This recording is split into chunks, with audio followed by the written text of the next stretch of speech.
I'm so tired of people saying that it's just a movie, it's just a comic book, it's just a TV show. No, it's not. Stories are the building blocks of our culture, of ourselves, even of our own psychology. We are a product of the stories we tell ourselves about our own past and the experiences on a daily basis, but also the stories that we choose to spend time with.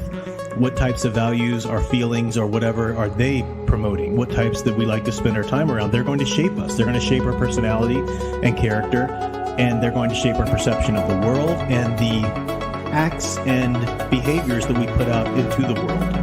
And people don't understand that. They go, it's just a movie. It's just this. I can like and promote whatever I want. Well, of course you can, but you should pay attention to the responsibility that you have. Consume stories responsibly. As a member of society, as a human being, responsibility to yourself. Consider the consequences. You need some balance. You need some certain criteria that is going to make sure you're promoting the right kind of works, or at least have thought through the type of work that this or that story is going to do in our culture, and then make your own decision whether or not that's something you want to support. Consume stories responsibly. Consider the consequences. Consume stories responsibly.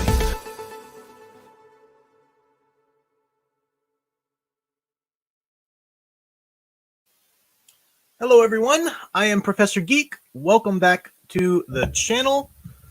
Adjust my mic here a bit, and welcome to another Friday night stream. Still never came up with a name with these. Don't think we need one. I think we're just gonna call it Friday night streams. That works. But welcome everybody. I do have a pretty important topic to talk about tonight, but welcome to the chat here. I did just have to refresh my chat, so it's going to repopulate it quite recently, so I apologize to anybody who might have been commenting beforehand that is no longer visible to me now. The first person I see, though, is Bookboy. Welcome, Bookboy. Great to have you. Sertorian Clegane, good to see you. Horizon Talker, Nathaniel Zalozball. Got some rather lively chats going on there. Melissa Harrison Sons, welcome. Owen Lister, great to see you. Haven't seen you around in a bit. Brian Gilmartin, Green Lion Girl, Divinital Kayan. What is this? Brotep. Brotep, welcome. Fizz Chozo. Brianna Lee, MC Ofke, good to see you there. Welcome. And lots of folks in here. Lots of folks really chatting pretty heavily before the stream even starts. There's my dear Sound Engraver. Welcome to you. And Samuel Proctor and many, many more. So welcome, everybody. We do have quite a topic tonight. Quite a topic tonight. And it's something that's important to talk about. I've wanted to talk about this before, and it kind of logically follows to talk about it right after talking about the enforced diversity, you know, in our stories and in our fictions and whatnot. So it's pretty logical to talk about this next. As you see from the thumbnail, I am talking about people who are trying to enforce their own particular favored brands of sexualization on our stories, or on our fictions, on our mythologies, basically. And there's a lot of problems with this. There's a lot of problems with this that ultimately is, I think, indicative of a psychosis. There's something wrong in their heads. And I'm not talking about sexual orientations here. I'm talking about something at a deeper level. So we'll get to that in a second. In terms of, as I say in the title there, stop sexualizing everything, because that's really what it amounts to. The woke ideologues don't want to call it that. They don't want to call it. No, they're not sexual. They're raising awareness. You know, no, they're sexualizing just as much as some dirty pervert wants to get their jollies by thinking about Smurfette while watching Smurfette cartoons. It's no different. It's no different. It just happens to be a different orientation doing it. You know, it's just as sick. So there are two types. There are two types of ways to approach this. The first type is pretty similar to people trying to enforce diversity in something like Lord of the Rings or Heman or something like that. These are the people who are calling for, they want, Sam and Frodo to be gay. They want, you remember, these are the people that were calling for Captain America and the Winter Soldier to be gay. Marvel, you need to make them gay for representation purposes. These are the people that now want the Falcon and Winter Soldier to be gay. You need to make them gay for representation purposes and everything. These are no different than the people who are calling for this or that famous established character who's already white or some, established ethnicity, and for diversity points, somebody calling for them to be Asian or black or anything like that. It's the same kind of thing.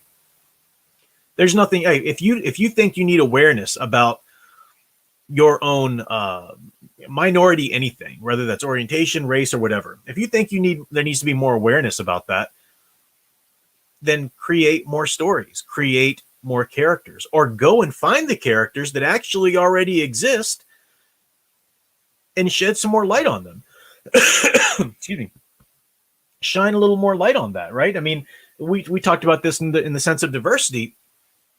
Falcon should be absolutely showcased as the hero that he is, not knocked down, off the ladder and just said, well, you're not special unless you've got the Captain America label. That's a complete slap in the face of the character of Falcon. Same thing if you want a gay character or any kind of other minority character you want. You either create your own or you find characters out there who are already that and try to bolster them. But the woke ideologues don't want that. They don't want that because they're lazy.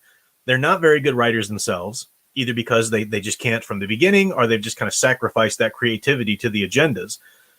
They want to take the shortcut. They want to look at whatever mythologies you are already looking at. Whatever you're already focusing on and already celebrating, they want to get in there and change that before your eyes, because you're already looking at it, so they don't have to do any work.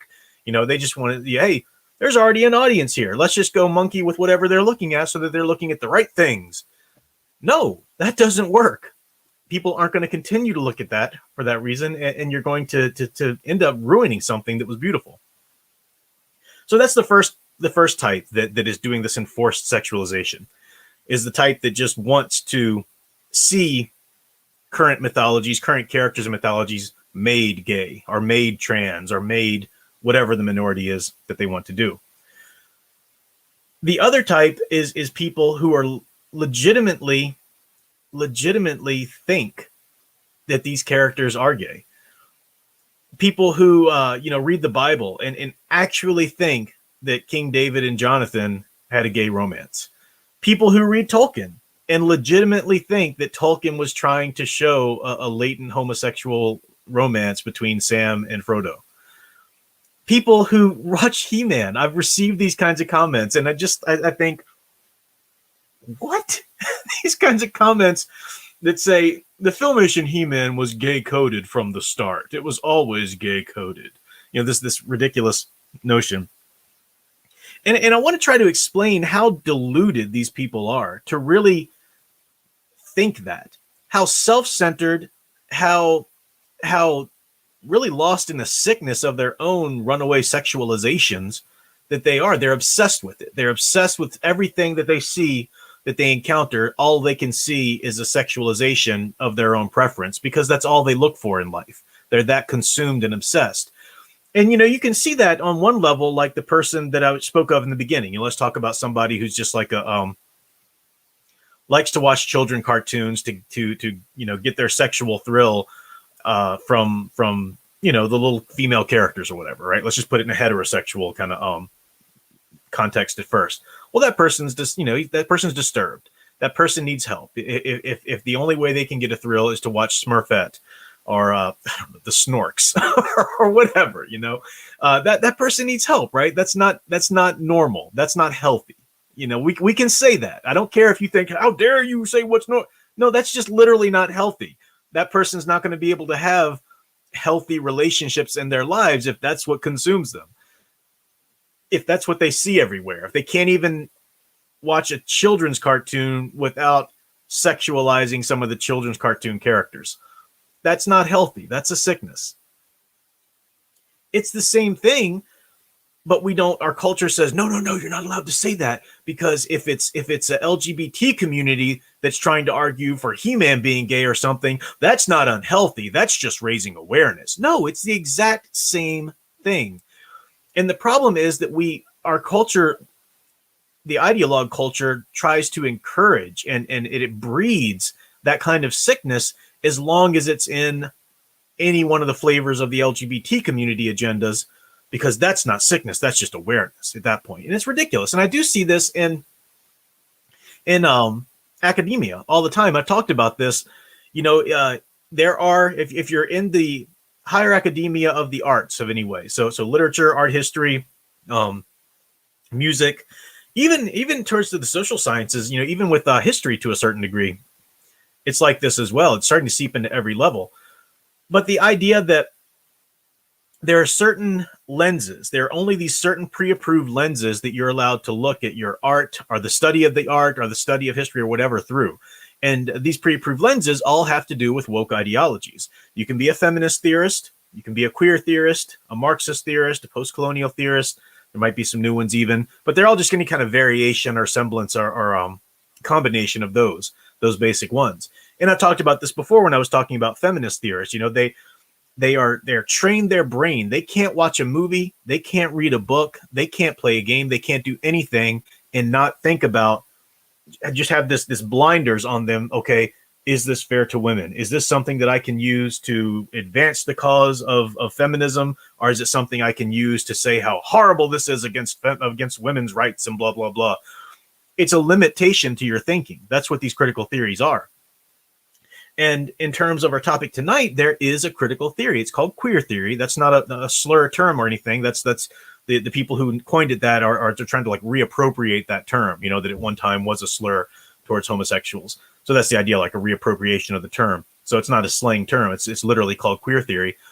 And that theory does the same thing that say feminist theory does. It looks at every piece of literature, every movie, and says, how is this bringing queer awareness or against queer awareness or whatever. It's a limitation, and that's all it can think about and all it can see.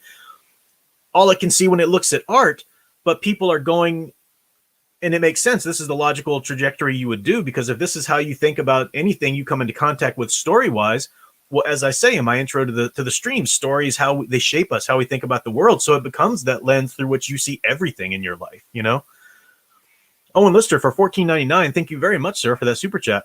Says we just can't have bros be bros anymore, can we? Why can't Sam just love Frodo as a brother? There's more types of love than sexual, but the woke cult doesn't see it that way, which is honestly sad. You're absolutely right, and I'm getting to that. You're absolutely right. So I'm glad you kind of laid the foundation for me a bit. You're truly right there. So everything is seen through that lens. So if they see, like you're saying there, if they see just two guys who are just truly good friends, whether it's in a story or just even out in the world, they have to start, they immediately, oh, is there something else there? They can't conceive of a friendship, a close, true friendship where two not related men can just be that close as platonic brothers, and be friends of that set. And as a result, what's the horrible consequence of that? A lot of men resist the idea of being that close to another man in friendship, because the culture's trained them to, oh, but if you do, you're probably gay, and then you're not even allowed to resist that idea, because then you're homophobic. So, I mean, it's just a cesspool. It's a mess that these woke ideologies have developed. The gal says, like us. That's right. Al's my brother. A platonic life partner, they used to call him on the channel. Yep. So they look at things like Sam and Frodo in literature, for example, and they don't understand. I mean, it's really obvious. You can do the reading. You can look at Tolkien. It's not hard at all for the Tolkien example to find out exactly what Tolkien was drawing on. He said it. For Sam's relation to Frodo, he was drawing on the relationship of a Batman to an officer. So in the military, a Batman, that doesn't mean Batman as we think of it. It comes from a French term that had to do with the saddle or a horseman. So the Batman, in that sense, was the personal servant of an officer who got ready their horse, was kind of like a squire to a knight almost, but it was in the military, and it was even around in a thing, in Tolkien's day. And your personal servant, in the military was, closer than a brother. It was a deep friendship that would develop between the two characters. Somebody like a shield bearer, in the military of old. Absolutely. It's very easy to see that was the relationship. You see the things that Sam does for Frodo in the books. It's blatantly obvious. This is a historical fact. It's blatantly obvious. But an ideologue with that sort of queer theory blinders on must see everything like a homosexual relationship. Of course is going to look at that and disregard all of the objective historical fact and just say, nah, they're probably gay. I mean, you see how dumbed down your thinking has to be to come to that level. And then it's selfish. It's selfish because your need to push that into everything comes from whatever's really important to you. Get to some more of that here in a second. But I do have another super chat I wanted to catch up on. $4.99 from Professor Logos. Good to see you, Professor Logos. Haven't seen you around in a bit. So these queer theorists mistakenly believe that being gay is a substitute for personality. That's a great point. That's a great point. Because they'll be quick to tell you. They will be quick to tell you. Well, I mean, homosexuality isn't some new invention. I mean, this has been going on for, the human history. And yeah, men being sexually attracted to men and females being sexually attracted to females, that's been around. All right. That's been in our history. Not what we culturally understand and think of when you say the word gay today, or LGBT community today, or any of that nonsense. So much of what you think of when you say that today is truly just a fabrication of our current day culture. Spartan warriors didn't think of themselves as gay. The Greek man didn't think of himself as gay if he had a dalliance with a young boy or whatever. They weren't labeling themselves and then building this identity around their sexual orientations. They were who they were. And if their religions or philosophies or whatever didn't prohibit this or that orientation, then they acted on it when they wanted to act on it or whatever. It wasn't like a this or that. It wasn't a label. It wasn't any of this nonsense awareness kind of thing. It wasn't any of the stuff we think about it as it is today.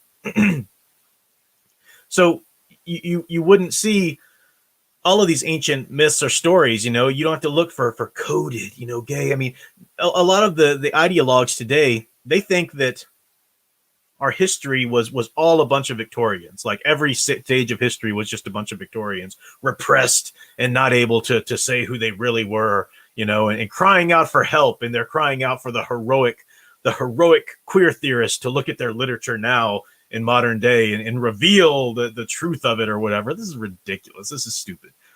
It is about your selfishness, wanting to see everything, wanting to see your own needs or your own agenda into everything you see around you.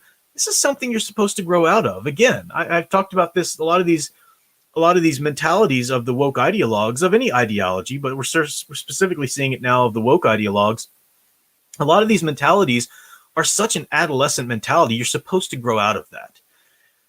And there's a reason. There's a reason why a lot of these mentalities are finding cultivation in that sort of stunted emotional maturity and emotional growth. Because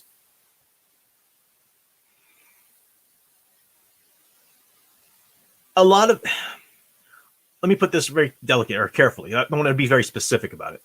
A lot of what we understand today as the LGBT agenda or way of life, as it's expressed through a lot of our common media today, does reflect a very emotionally stunted way of living. Let me explain that, what I mean. So there's one thing if a person truly is experiencing same-sex attraction or experiencing some sort of gender dysphoria or something like that. Okay, if that truly does start in a person growing up or whatever, well, that's a thing, right? That's a thing they have to deal with. That's its own case. I'm talking about something different now, which is a consequence of all of the shoving in your face of this manufactured LGBT culture that's being shoved in our face, especially, during Pride Month and all of that. I read a story about this woman who, was an interview on YouTube. You can probably find her out yourself if you look it up. But she was a young woman, 18 years old. She was going through a lot of depression, didn't feel really comfortable in her skin, just unhappy with herself in every way. Well, the LGBT community, as it's presented to us in media, would descend upon that and say, oh, it's really because you're a man in a woman's body, or maybe you're this, and it's our evil culture that's oppressing you in this. When in reality, guys, that's just being a human at the adolescent age. Being a teenager sucks. Okay, and those of you who are teenagers, you know it sucks. Those of you who are recently been teenagers, you can look back and remember how much it sucks. It's just hard. Of course you don't feel comfortable in your skin. You don't know what your place is in the world. That's part of growing up. That's part of the human experience.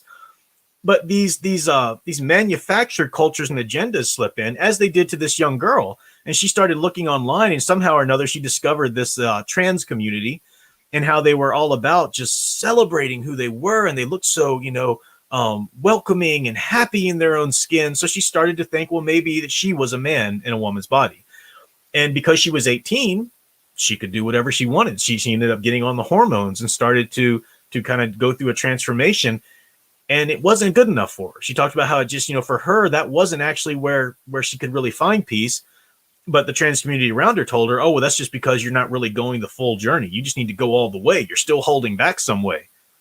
So the poor woman ended up getting a double mastectomy. And it wasn't until after she got that she realized, this isn't right for me. I'm actually not. There's no peace in this for me. I'm not a man. She realized that. So she started, the transformation back. And of course, she'll never be able to change what she did to her body, though. I mean, she can stop taking hormones and revert some of that, but she'll never be able to change what she did to her body. You can imagine easily, though, how because the manufactured culture, and again, I'm not talking about somebody who genuinely has same-sex attraction or genuinely has gender dysphoria or something like that. I'm talking about this manufactured culture that's just constantly shoved right in your face in today's day and age of LGBT world is it's built around you. Focus on you. The world's your enemy if they don't agree with you. It's a very self-centered, navel-gazing thing. And it's very easy to see how a lot of people who actually aren't gay or trans or anything like that can get swept up in it. It's also easy to imagine how people that actually are genuinely same-sex attracted or feel like they're another gender or whatever, can take a step into the culture and yet still get caught up in that wave of navel gazing and so self-focused and self-service, self-centered focus. There's no peace in that kind of in-your-face culture that's trying to infuse our mythology and using our mythology to preach it. And that's disgusting because they're using our mythology. They're using wonderful stories, not just new stories, but stories of old that our foundations have been built upon, classic pieces of literature, our classic mythologies, our classic holy books like the Bible, as I mentioned, David and Jonathan. And they're trying to turn around and say, oh, well, those, they're trying to read their agenda, their manufactured LGBTQ agenda or whatever into all of that. Well, they're trying to push a self-centered, a emotionally stunted understanding into the foundations of our culture. It's not hard to see how that's just going to bring everything crumbling right down. Brotep, thank you for the $5 super chat. Says they are trying this queering mind trick in my community as well, putting black men in dresses in every movie. If we complain, we're ists and phobes. Good point. I heard about that. What was the movie I heard about that on? I can't remember the movie now, but it was talking about how the black man in the movie was sort of the effeminate, or put in the dress or whatever. I don't know why that is. I really don't, because you would think on one hand, if they're from that mindset that you have to have certain diversity points or whatever, well, being of a minority, in their mind would be, point enough. But the thing about intersectional feminism and the way that's got people thinking is that one little check off on your victim card isn't enough for them. It's not enough to be, of a minority culture or a ethnicity, No, you have to be a trans of that ethnicity crossed with another ethnicity, crossed with it. You got to have like 5 or 6 punches on your card for you to have any kind of clout in the community. Maybe that's where it's from. I don't know. But you are right. I've heard that before. And it's an example of how it's a slippery slope. Nothing's ever enough for the ideologies. When the ideologies are built on being the runaway tricksters in society and trying to problematize everything and deconstruct everything, they don't have anything to replace it with. They don't have any ideas to build up and replace it. They'll say they do, you know, but we want this in the movies and whatever so that can be, but it's never enough. They start to deconstruct that. It's not enough to have some black men in our movies. Now we have to put them in dresses. Now we have to, you know, no, that's ridiculous. That is ridiculous. I even, I remember in a Victorian literature class, and I love a lot of Victorian literature, and we were talking about Jekyll and Hyde, Robert Louis Stevenson's Jekyll and Hyde. And there was a guy in the class, and I knew it was coming because he was he made no mistake. He made no secret of the fact that he was gay and he was living gay, and that was, you know, what he was. You know, he was very, you know, talked about it all the time.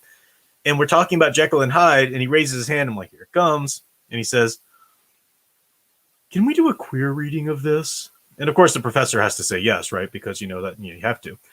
And he goes in to talk about how Mr. Hyde is probably the latent homosexual tendencies of Dr. Jekyll and all this.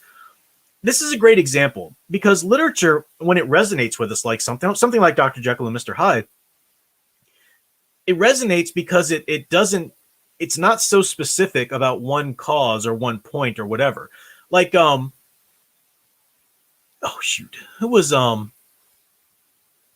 man who wrote The Invisible Man? Not The Invisible Man, H.G. Wells, but the Baldwin. Was he wrote The Invisible Man? Invisible Man, about being a black man at a certain time in our history and whatnot.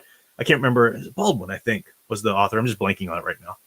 I don't know. Anyway, he that kind of book is going to have a place. It's going to have a place in society and a place in history, but its place in literature is indelibly linked to its place in history.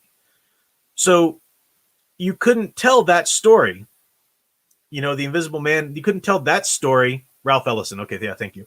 You couldn't tell that story set in modern times or set in a different time or set in a different time. I mean, you could, but it wouldn't resonate as much. It wouldn't take that a book like that story has an indelible place in our history, just as much tied to our literary history. But something like Dr. Jekyll and Mr. Hyde, I mean, think about how many adaptations you've seen of that general story. The general idea that you've got a dark side that you'd rather keep hidden.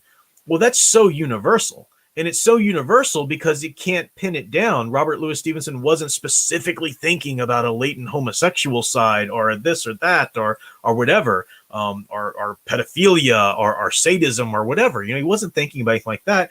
He wanted it to be open to the reader's interpretation. So a queer theorist who says, oh, clearly Hyde is a latent homosexual side of Jekyll. Well, that's just saying more about what that queer theorist thinks about their own homosexual tendencies. They're ashamed of them themselves, thinking they're latent and all this kind of stuff. That's just them showing you their own dark side or what they think of as their dark side in their interpretation of it. It doesn't talk about the book or the story at all. You're diminishing when you get to actual mythology and you're trying to push, with those blinders of your critical theory, trying to push this meaning into it. All you do is end up diminishing the literature. That's why I decided never to go on to a PhD in English.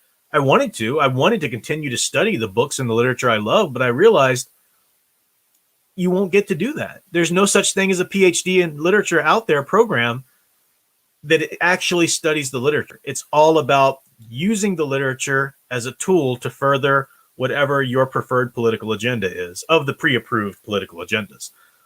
That's all it is. There's no there, and to the point where there's really no respect or clout to be given to somebody who has a doctorate in this or that liberal arts. It's just not. All that means is they were highly trained in using whatever their field of art is as tools to further an agenda. You know, that's why I switched to an MFA after my master's in English, so I could just get a terminal degree still, but it would be in creative writing rather. And I did find a great program that let me do that without agenda nonsense. So it's as with a lot of this stuff, it starts in the academic world and then it filters out and it just becomes how people think about everything around them and how they're trying to reshape your reality around you. Let's talk about He-Man for a second.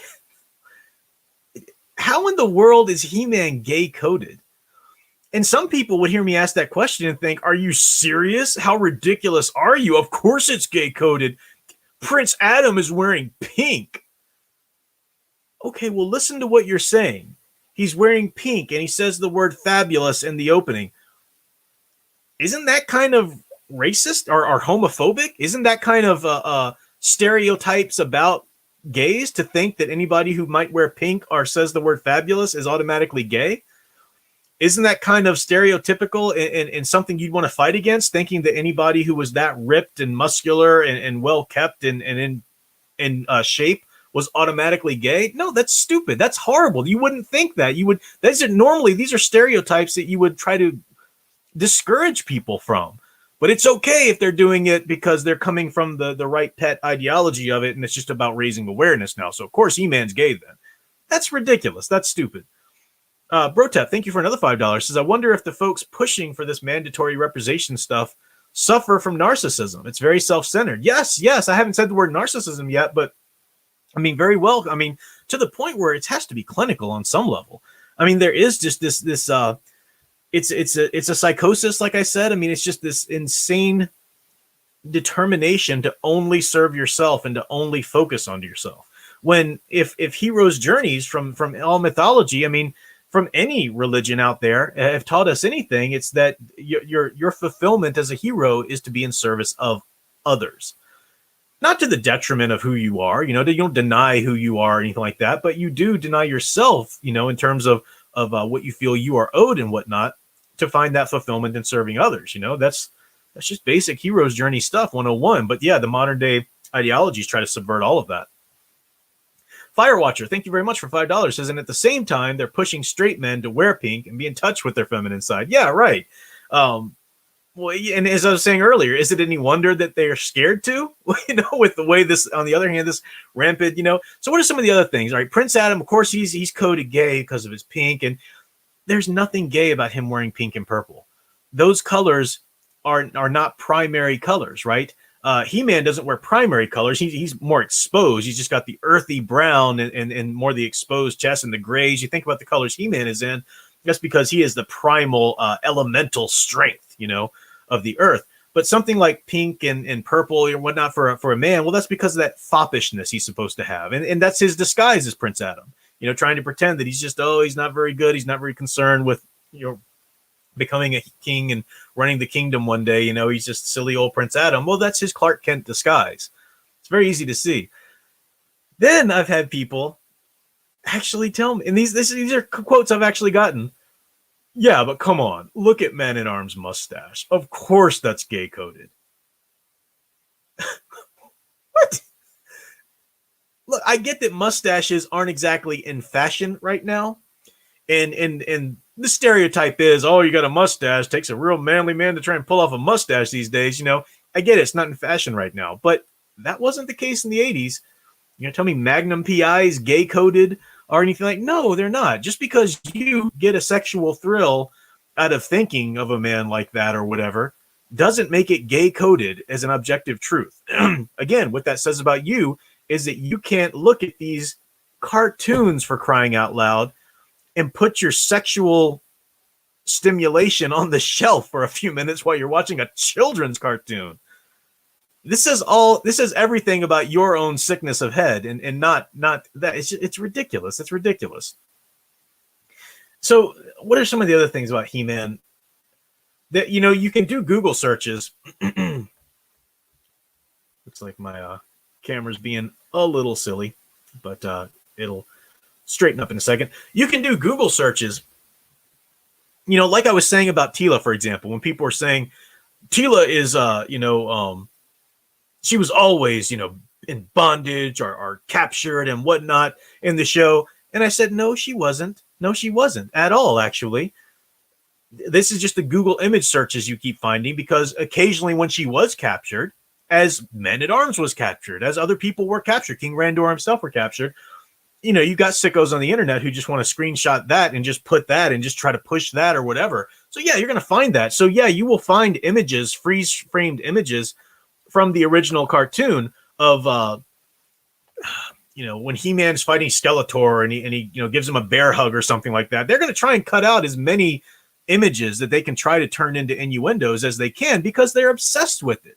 This is all they can see when they look at the world around them is gay innuendo because they're obsessed with it. When no, it doesn't mean that at all. Just because you took an image and freeze framed it and placed it out of context and altered it doesn't mean that suddenly that's what the cartoon was trying to do. No, that's ridiculous. It's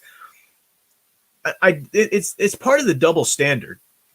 I talked about in a previous video how when you deal with ideologues about any of these issues, I think I was talking about either the feminist thing or whatever, but they will shift the goalposts of the argument. They'll keep shifting those goalposts because they don't even believe in objective truth or logic or whatever, so it doesn't matter for them. They will shift the goalposts as many times as they can to try and act like they're clearly right and, oh, you're, you know, if it's wrong to stereotype a man who wears a pink shirt or has a mustache or maybe takes care of themselves physically as, oh, clearly they're so gay.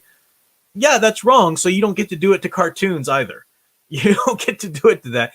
And can we just go back as a way to kind of wrap this up, at least this portion of it, before we kind of, you know, talk to the chat and whatnot?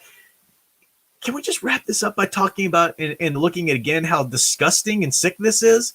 Again, take it out of the LGBTQ agenda context and just put it as some older guy getting his jollies again after watching, I don't know, the Punky Brewster cartoon or something like that, just to make it an extra level of creepy.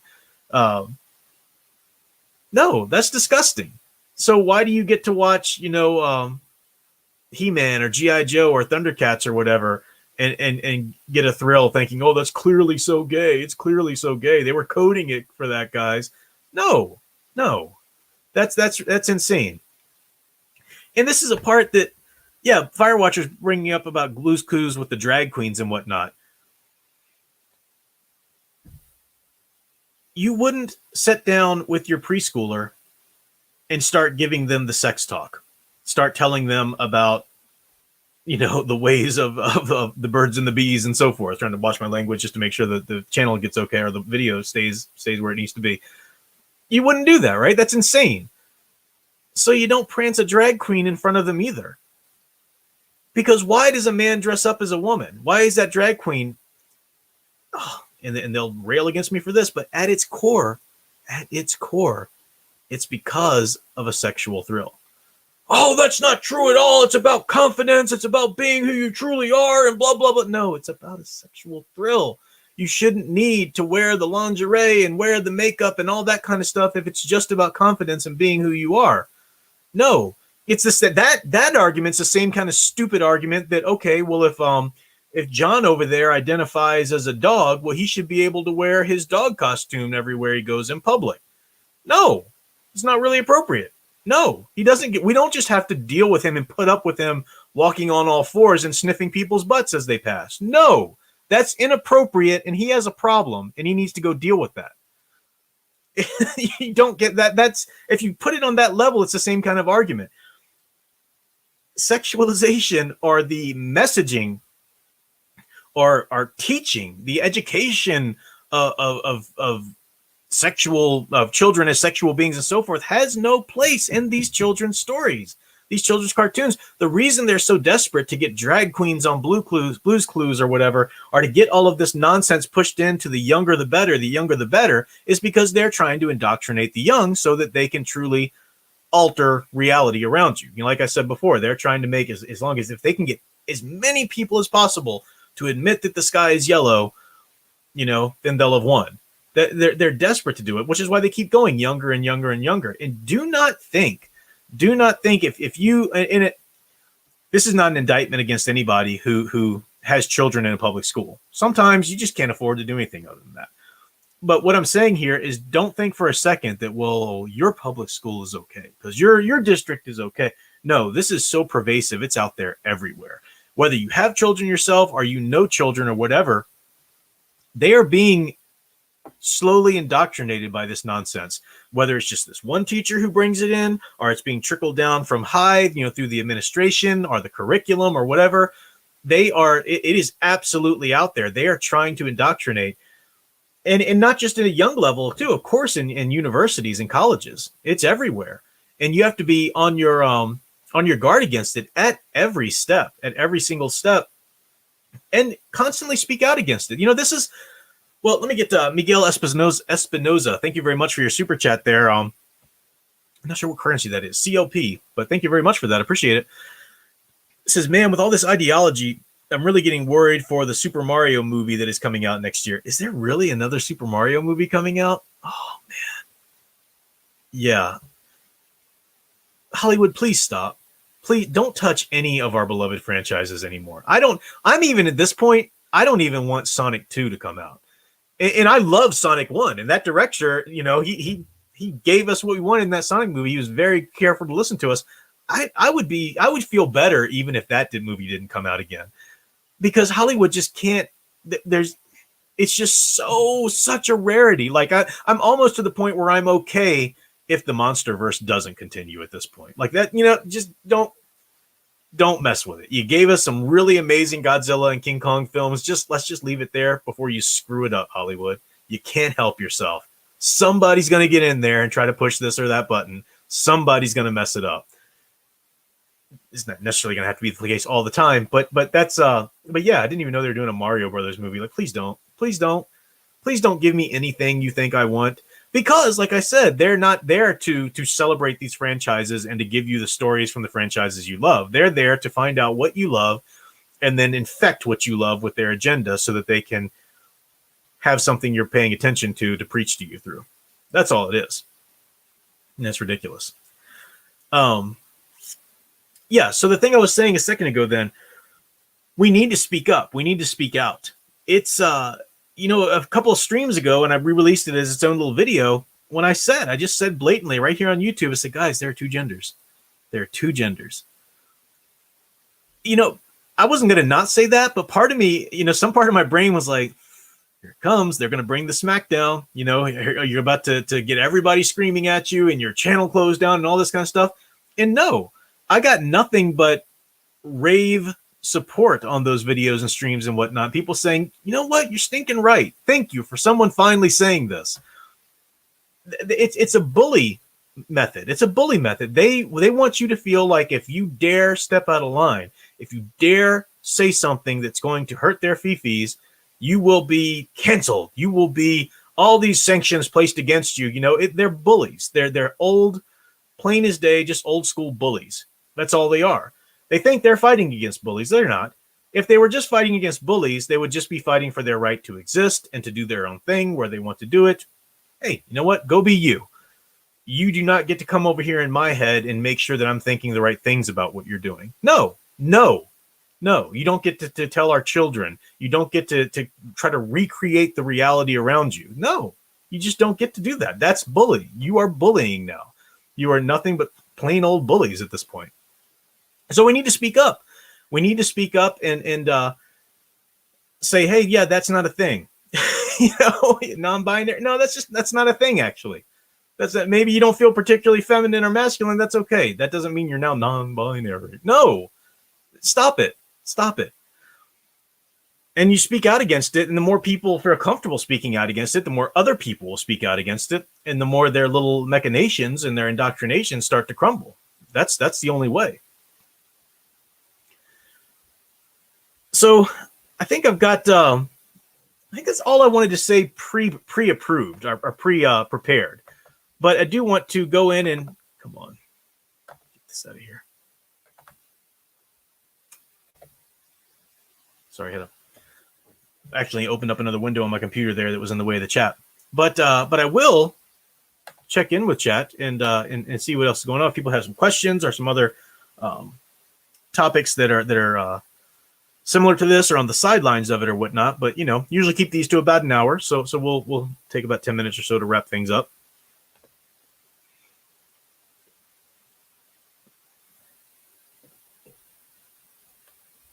Let me see here. Scrolling back up.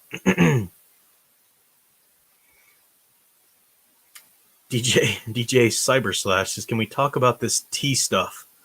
Trying to claim that men are women. Insane. Oh, you mean the trans thing? Or the yeah, I mean, as I said, there are differences. There are differences between men and women. Biological differences. Objectively true biological differences between men and women. Men are stronger than women. It doesn't mean that every individual man's going to be stronger than every individual woman. Of course, you can find, a woman bodybuilder who's put more time in and who'll be stronger than this or that man who's a little whatever. But no, objectively true, as a rule, that's just the case. Peter DeRosa, thank you for $9.99 super chat. It says Hollywood is incapable of creativity or ingenuity anymore, only ideology, and it comes from fear and ego. The future is in the past. It will take lifetimes to consume all of the entertainment of old. Yeah, the future is in the past. Exactly. Go watch the stuff you love. And if you watched it already, then rewatch it. And if you've rewatched it already, then go find something else that you haven't watched yet that's been out there. There's so many things for you to discover. I know it's easy. It's easier just to go ahead and go and watch whatever the Twitter hashtag takes you to, but you show a little initiative, you can find all this amazing stuff out there. I'm still gloriously loving the EU, the Star Wars EU stuff. All of this other content that was made right up into like the early 2000s. I mean, there's, before ideologies really didn't, there's always instances of it out there, but it really didn't truly start to hit and pervade, I think, until the 2000 teens, to the widespread level that it is now. Sonograver says, it's Brave New World. The elites want us to keep quiet, take our soma and enjoy the show. It's absolutely correct. Absolutely right.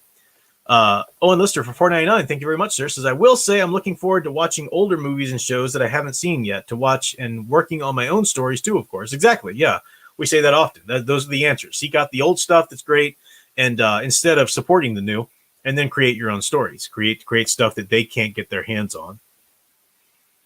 Schooner Tuna says, as always, the ones who are calling other people's bigots and sexists are the true bigots and sexists. Absolutely. Absolutely. They become the thing they hate. Absolutely. Samuel Proctor, thank you very much for $5. Says, it is my experience that my homeschooled peers are socially healthier, more educated, and less indoctrinated than my public school peers, including me. Yeah, I can see that. I don't know a lot of my nieces are in private school, but it's not like a religious private school or anything, so it's still got a lot of silliness and those ideologies kind of infiltrating it. Now, I homeschool my daughter, but with her, developmental delays and whatnot, she's it's a different kind of thing, different kind of education and whatnot that I'm giving her. Tom Spiegel says, okay, now, Prof, talking about alternative entertainment. Time for me to bring up the Big Finish audio dramas. Some of the newer stuff is woke, but there are hundreds of older titles on that site. Big Finish audio dramas, are those the ones that are like even doing comic book runs and stuff like that is audio? And when it comes to audio, I have been, using Audible, and there's a lot of great Audible, both just Audible books and then actual embellished theatrical audio dramas on there as well. And as I said, I did that little video about how they're putting out the X-Wing book, the Rogue Squadron, the first of the X-Wing book series from the Star Wars EU. They're doing an unabridged version of that, which is wonderful. I've been looking on there, and they have started putting out some other older Star Wars EU stuff as unabridged versions, which is pretty cool to see. So, that's good. That's good news. That's something to go and try to support anyway. Stephen Cruz. Yeah, I know what film you want to support, what older film you want to support. Good to see you there. Bookboy says, effeminate men don't have to be gay, and with portraying gay men as overly effeminate, doesn't that just further the stereotype? Yeah, but now we won't talk about that because they just need that, that's that double standard, that shifting of the goalpost thing. Don't talk about that right now, graphic audio. Thank you, Tom Spiegel. Graphic audio has adopted the comics to audio. That's right. Big Finish is almost all original stories. Oh, okay. I didn't know that. Okay. I haven't really checked onto that website yet. Good to know. Good to know there's an original website with that kind of thing on it. Because yeah, anybody can, with that's the cool thing about the, you can always write your own stuff. I'm doing the workshop right now. I've been doing a series of workshops for people, and some of the people who's been here, Horizon Talker and Firewatcher and MC Offkey here, with the next super chat are have been taking advantage of my workshops that I offer. So you can always write your own stuff. But the cool thing now is with the internet and with all of the capabilities and the technologies at our fingertips, You can publish your own stuff, get it in front of people, get it in people's hands. You can also create your own podcasts, story podcasts, audio dramas. You can shoot your own films. I mean, if you've got that initiative and know-how, I mean, the tools are now at our disposal to make our own content in every way. It's not just about doing a fanzine anymore, you know. MC Offkey, thank you very much. Says narcissists need to have life. Give them a hearty slap. Oh, they need to have life. Give them. Okay, it's like gotcha. Yeah, okay. Sorry, I read that with a comma where I shouldn't have read a comma, and I tried to make sense of it. Gotcha. Owen Lister for $9.99. Thank you very much. Says on Thursdays, my pastor and I watch older movies, so there's that. Get some friends together for movie nights or days. I've also been watching Extreme Ghostbusters and found another anime, Ghost Shogun. Extreme Ghostbusters was good. Yeah, that was really. I dearly love the real Ghostbusters, the classic 80s cartoon Ghostbusters, and it's so great to rewatch again. I know there's a world full of comics that I really want to get into that I haven't touched yet, but from that era and whatnot. But yeah, the Extreme Ghostbusters was actually really good. It was a sort of a so many years after the real Ghostbusters, what if this happened, like a kind of a what if future where some other students, Egon gets some other students together, to kind of take up the role of Ghostbusters again. Yeah, it was good. Very good. Sounding Graver says, I miss the classic brothers in arms feel, good old-fashioned camaraderie. Men can be friends, close friends even, I know. And, it's getting to the point, too. I mean, women have always been allowed to be closer friends without getting a lot of the gay innuendos, but it's getting to the point where that's getting there, too. They will take it. They're obsessed with it. They've fetishized. It's not even just about sexualization anymore. They fetishized certain things that they're trying to sexualize. And that's just not healthy. That's not healthy. That's not psychologically healthy for a human being, period. Sounding Gravy, yeah, you're talking nostalgia. She dropped a link there. She just did a live stream the other night, which talks about a lot of some of this stuff, the nostalgia versus nihilism and whatnot. Definitely check that out. I do want to, I'll put my email address in the chat one more time, just since I mentioned the workshops. I haven't gotten to the point yet where I need to cap off the amount of people that have got sending me drafts and whatnot, but I am offering the workshop service or the editorial service, which gives you, exclusive video content of lectures and then exclusive commentary from me on, some pages of your draft and whatnot. If you're interested in that, you can shoot me an email there at the address there. I need to remember to put that in the description, but I keep forgetting to do that. Yeah, Firewatcher, thank you. Says the workshops are great. Highly recommend. Yeah, thank you very much. Yeah, I had a lot of people take me up on that, and it's been a lot of fun reading their work. And I go through and give very extensive comments, and then we have a conference, so you can ask me about the comments or just make sure you've got a good, solid direction to go for your revision. And that's what writers need, storytellers need. That's the thing. We do have all of these technologies and all of these opportunities at our disposal to make new content. That's great. And that's necessary because the gatekeeping of publication or of music or film publication or whatever, the gatekeeping of that is now, you need to be telling this right agenda. You need to be of this right ideology to have it out there. In theory, though, the purpose of a gatekeeping kind of thing is for quality's sake. And that's something that we don't have now because they're not doing it anymore. But that's the thing. I mean, anybody can write their own stuff and put it out there. Anybody can draw their own stuff, record their own stuff or whatever and put it out there. But as consumers, you need to know what's quality. And the only way to do that really is to get to know content creators or get to know commentators and trust their recommendations and whatnot and everything. So, as a professional writer, editor myself, I'm trained to give you feedback. I'm trained and I try to offer this service at a really ridiculously low rate for people who, are getting started, can't quite afford the big time editorial rates. $9.89 from Owen Lister again. Thank you very much, sir. So here's a good flex from Extreme Ghostbusters. They actually had diverse characters and did it better. I mean, we actually have a wheelchair-bound Ghostbuster. Yeah, they've got one of the characters is from a Latin background. I can't remember which one. It's been a while since I watched it. But yeah, one of the characters is in a wheelchair. And none of that's beating you over the head with it. They're not, every episode's not like, yes, well, me and my wheelchair-bound life or me and my Latin background. I mean, no, they're people. They're people who happen to be in a wheelchair or whatever, and that just worked. They weren't trying to. A lot of people act like this is one of the ideologues act like, we've never had the levels of diversity that we have today. You know, every age past has been so ignorant and so racist or homophobic or anything. That's ridiculous. That is absolutely ridiculous. There are some ways of thinking or whatever that culturally have progressed in our, time or whatever.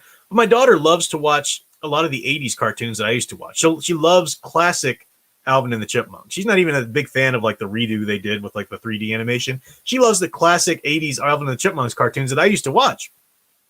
So I'm watching them with her and remembering, and I'm thinking, you look at the, when they're in their school, and it's like a flipping human rainbow around them in their school. And there are children with crutches or wheelchairs and stuff like that. I mean, but that's never, it does not beating you over the head with it. It just is. It's just there. And that's fine. That's great. Do that. Sure.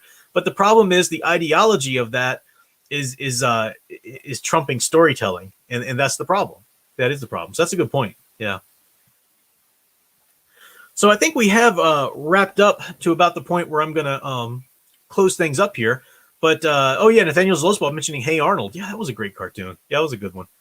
That was, I was a little older. I wasn't like young cartoon age, but I was still, I always like cartoons. So I could be in my early 20s watching Hey Arnold and enjoying that. Yeah, that was a good one too. So it's on us to not put up with the nonsense, stand up to the bullying, be like Captain America. No, you move. I am not going to tell you that there are all these different magical unicorn identities you can try to tell me that are just as true as any other. No. You don't get to bring that here. You get to believe that if you want. You get to practice that if you want, sure. You don't get to bring it over here and demand that I take that seriously or demand that I, think that myself. And you don't get to go into my stories, especially my previously existing stories that are the foundation of our culture, and try and infuse that nonsense into them, that rot, that, as we're talking about specifically in this video, that psychosis, that self-centered, navel-gazing, fetishized, sexualized, psychological issues that you clearly have. You don't get to infect that rot into the foundations of our culture or into our mythologies. No. You don't accept it. You stand up and you say, no, absolutely not. So that is all for tonight, folks. Thank you very much for hanging out with me. It's been a blast. Thank you very much to the super chatters. Of course, always appreciate that, but I appreciate everybody else who's just been active in the chat and throwing out the comments, those who I was able to get to. And, those who comments I weren't able to get to, I'll still go back through and read a bit and try and find some thoughts that were thrown out. I very much appreciate it. I'll have another video out tomorrow. I do need to get back to that Inspiration of Heroes short series that was happening there. And then the Inspiration of Heroic Inspirations. I'm sorry, I get these two mixed up. Heroic Inspirations was my short series about the certain hero stories and finding inspiration in them. So yeah, getting back to that, got a few more in the pipeline. And then the Inspiration of Heroes stream, I've got some more people lined up to come on for some streams of that. Be back for the normal videos, the book studies. Just stay tuned. You can follow. I'll try to remember when I can to put updates out on the community tab on YouTube, so it shows up in your YouTube feed as just a message, or whatever. I'm bad about that, but where I am trying to be better about updating is at least on my Facebook page. So if you're a Facebook person or whatever, you can like the page. I think I've got the link in the description. Hope I do. Hope I remember to put that there. Yeah, I did. So that if I needed to cancel a stream or need to reschedule something, or I have an impromptu stream coming up or whatever, you can find that there. So that's all for tonight, folks. Thank you very much for hanging out and participating. Do keep standing up for those good stories. But until next time, keep enjoying and digging deeper into the hero stories you love. Thanks for watching.